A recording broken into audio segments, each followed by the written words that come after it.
Hi folks, it's Nelson with Nelson Trekker, and I'm here today enjoying my coffee and trying to figure out how to get started. So really started.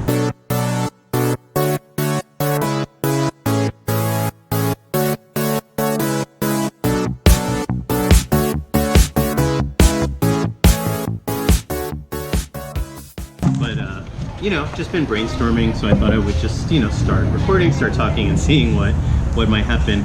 So the very first country I ever set my foot in Europe was Denmark.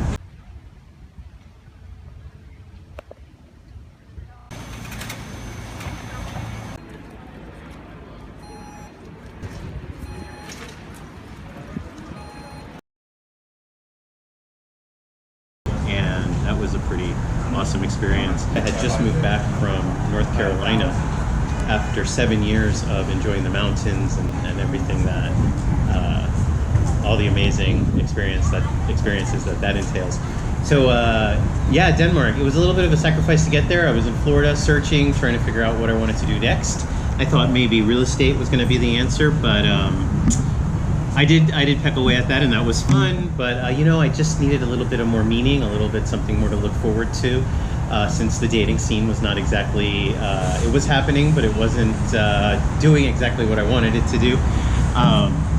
So yeah, I got on the airplane and I just did it. I got a credit card, got on the airplane, got to Denmark, and realized that I didn't have the PIN to my bank account and got there with no cash at all, intending to get it from the ATM and an American credit card that did work in a lot of places but didn't work in every place.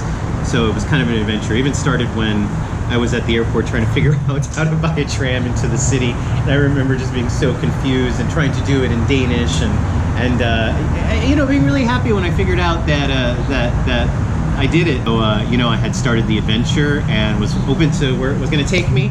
I even got to go to a city within a city called Christiana, which is pretty famous. It was a hippie commune from the early 70s that they started on an old abandoned military base, and the government decided to kind of just let them be. So it kind of functions as a de facto autonomous zone within the city. It's kind of cool. There's signs that saying you're now leaving the European Union as you come in. Yeah, really neat for alternative lifestyles. Once again, I had no cash, so I could not partake in some of the wonderful things that were available to purchase there. I'll let your imagination kind of wonder what that might be, but that didn't happen there. But I did have some really awesome Danish beer and really awesome Danish experiences, and I got to see the palace. And I swear I startled one of the guards, and it was quite a beginning and did nothing but just make me fall in love with the country and the continent and the adventure that laid ahead. So my next adventure in Europe was going to be the famous Amsterdam, a place where a lot of people do commonly go on their first trip and think really highly of, one of the main places to go. And why is it? Well, because it's a fun city, and it's a fun city, and there's a lot of fun things to do there.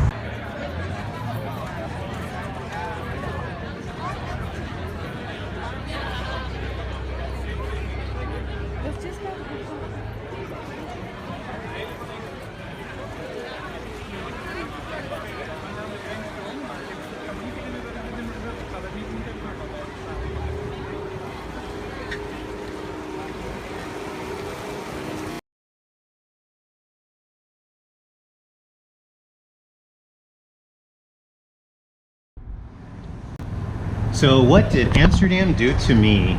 So I'll tell you what Amsterdam did to me. It showed me that there are amazing, beautiful places that will sometimes exceed your wildest imaginations in this planet. It showed me that there are very kind people that want to meet me and think I'm interesting and find me exotic for a change. And I'll also tell you that in exploring, you're going to find some awesome cheese. You're going to find some beautiful buildings that you can't even imagine. And if you walk enough, you might lose a whole layer of blistering on your feet. And I will tell you that it's 150% worth it for the 150 ways that Amsterdam will make you fall in love and charm you and show you things that you never thought were possible. Why am I being being so quiet?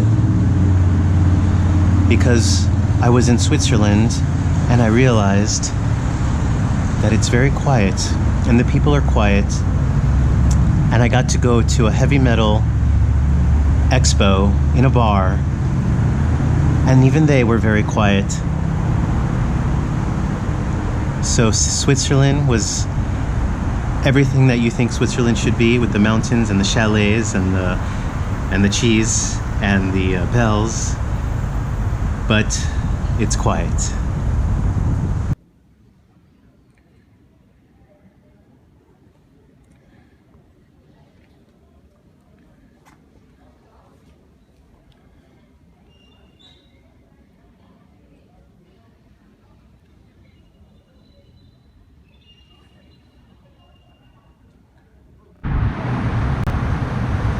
So when you're trekking around Europe and you're about to go into your 4th country in 2 weeks, and you've experienced more things than you think you could have experienced in a lifetime even, and you're on the train and you're tired, you might just get a little discouraged and you might kind of feel like you don't want to go on.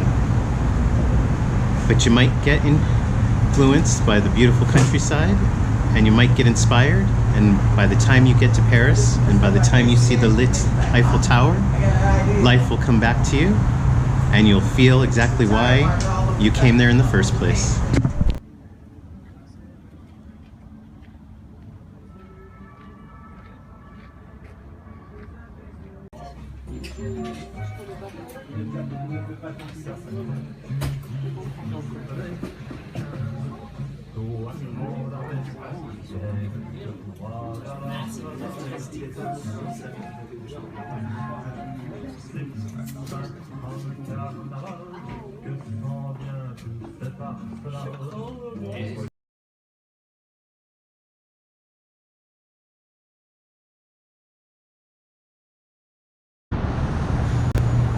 After my first 3 weeks in Europe, I arrived in beautiful London to greet the Queen, Miss Elizabeth. You may have heard of her. If you're looking to find yourself in travel, just know that it's not really finding yourself, it's forgetting yourself so that you may discover what's there. Overall, just life affirming, changing, shattering, and if you really feel like living to the fullest, I definitely would recommend doing some of the things that I did. So carry on.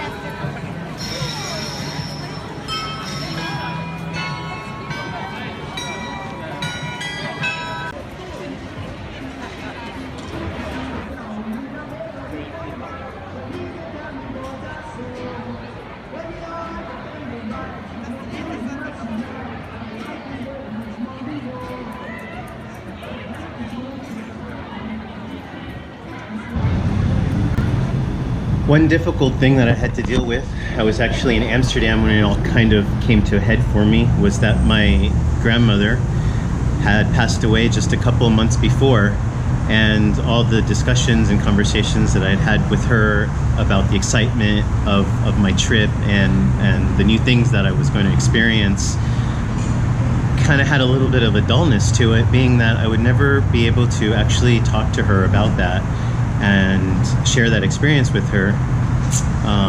So when I was in Amsterdam, I actually stumbled upon a Buddhist monastery, and they had a practice of writing messages out into the universe, and I was able to write to her my wishes and my prayers, and I can always fall back on that memory, and I always feel like I have a connection to her.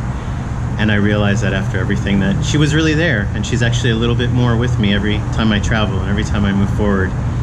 I feel like I'm an extension of her. So what was sad actually became a great joy for me, a new discovery. Hey, congratulations, you made it to the end of the video. Thanks for watching.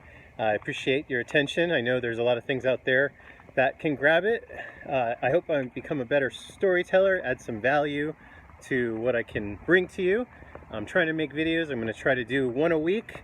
That's my promise. I don't have too many now, but keep an eye out. I'm hoping to get better. I know I will, and I hope that you follow me along. And I sure do seem to hope a lot. But you know, hope springs eternal. Bye now.